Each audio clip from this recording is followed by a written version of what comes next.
how do we strengthen and bulletproof our immune system? That is the topic for today. First thing is, what is your immune system? It's basically your defenses, it's your army, it's your military to fight off the bad guys, the pathogens. Pathogens are microbes that cause disease. So the immune system is like immigration. So if something foreign enters the body, it has to go through the airways, it has to go maybe through the digestive system, and has to get the stamp of approval from immigration. And that's what your immune system does. It's constantly scanning to see if you are a foreign entity that could cause harm, or if you're part of the body. And once it tags you as a foreign thing that could threaten the body, it will automatically send in the defenses. And that's what we're going to cover next. There are three main barriers for the immune system. You have the skin. So you have all these friendly bacteria on your skin that actually help protect you against foreign invaders.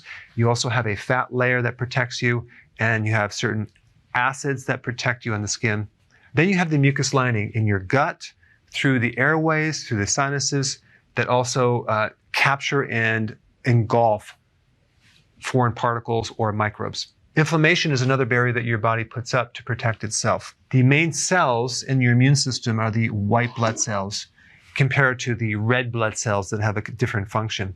You also have, in addition to white blood cells, you have friendly bacteria that help you as well. And the name of the friendly bacteria collectively is called the microbiome or flora.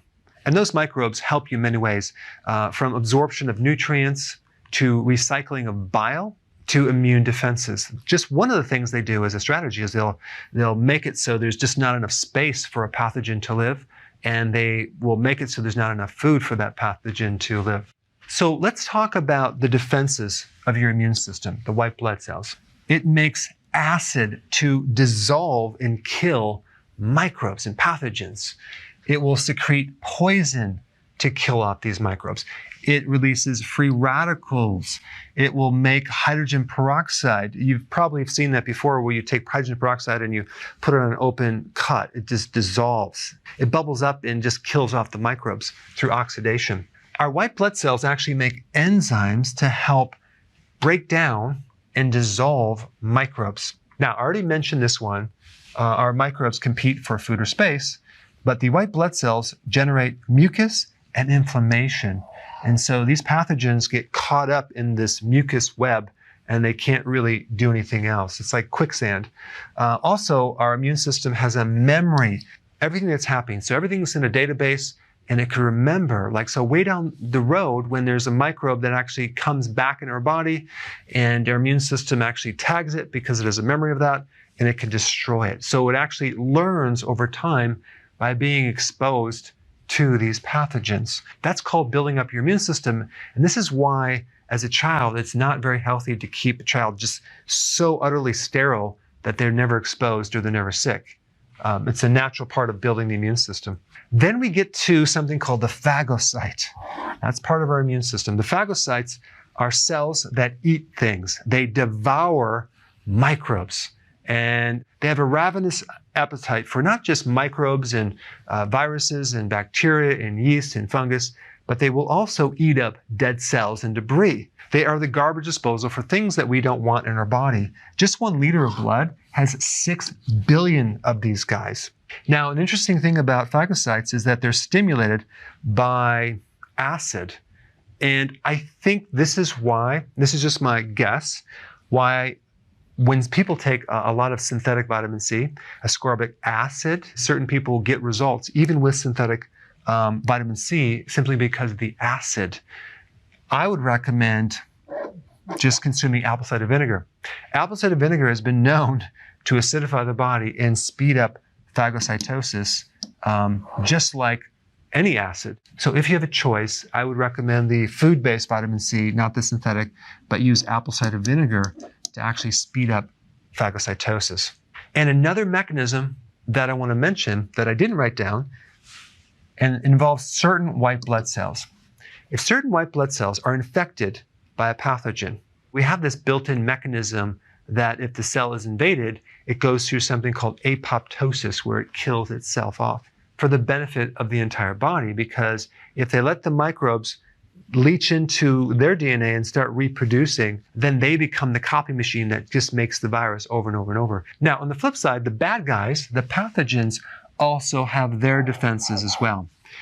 They have the ability to block vitamin D, and they do it through the vitamin D receptor because somehow they know that vitamin D is so essential for the control of your immune system that if they can block it, they lower the resistance to invading the cells so they can take it over. The other thing that these sneaky little pathogens do is they can mimic your body tissue so you're not recognized by the immune system. They're very sneaky that way.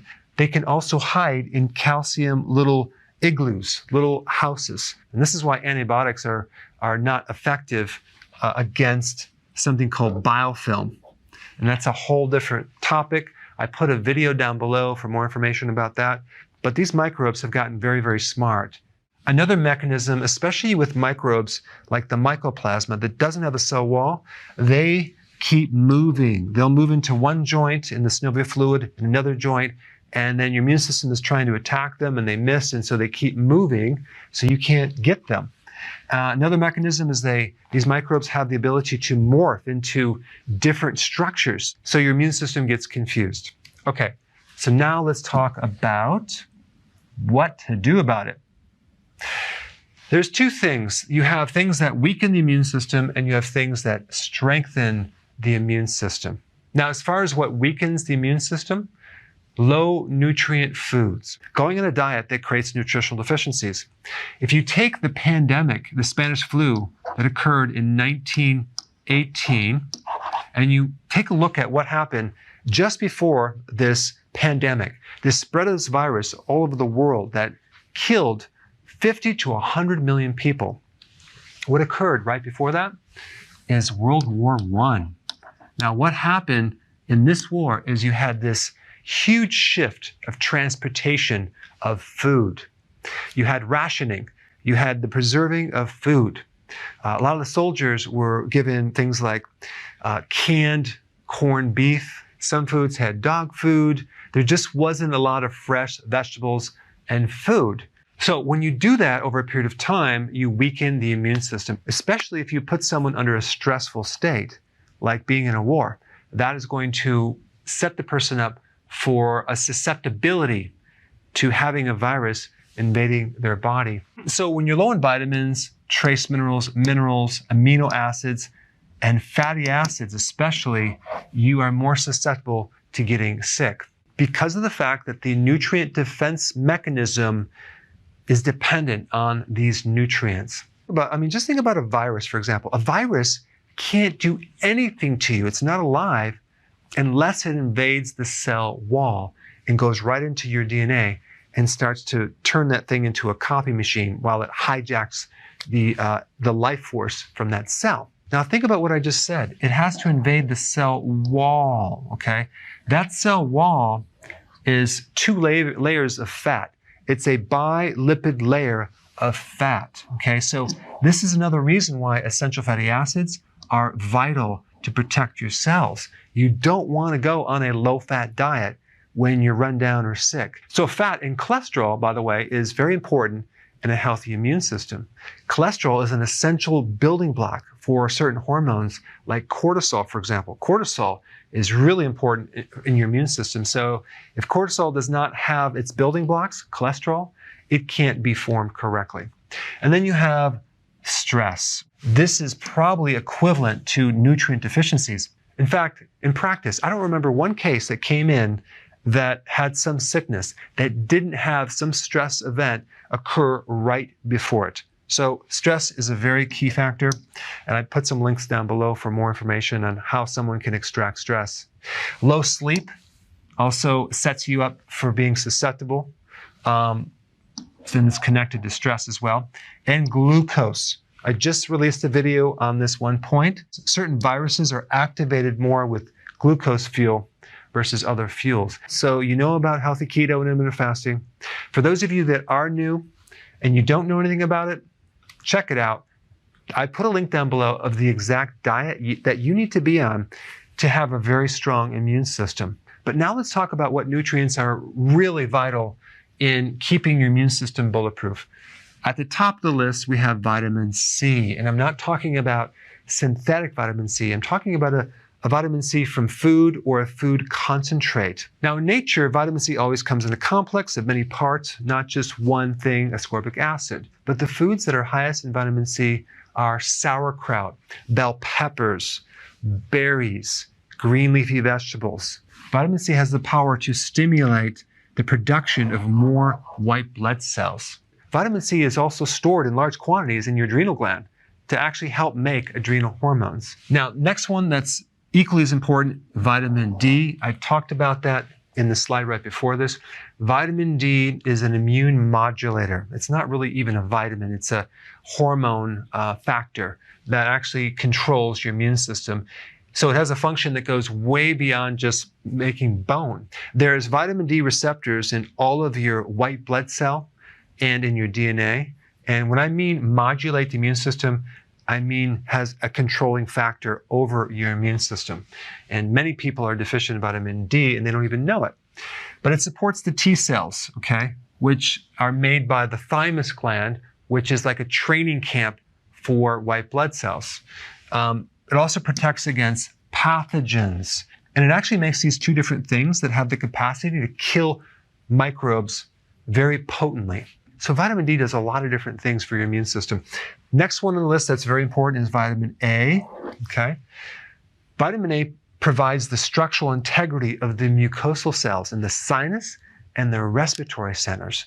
The best source of vitamin A is cod liver oil, egg yolks, butter is a good one because it's a fat-soluble vitamin. And by the way, vitamin D is very hard to get from food, so the sun would be probably the best source or as a supplement. Zinc is the most important trace mineral for the immune system. It actually can increase T cells, and it does a lot of other things for the immune system, but a lot of people are deficient in zinc. But zinc is very protective against viruses.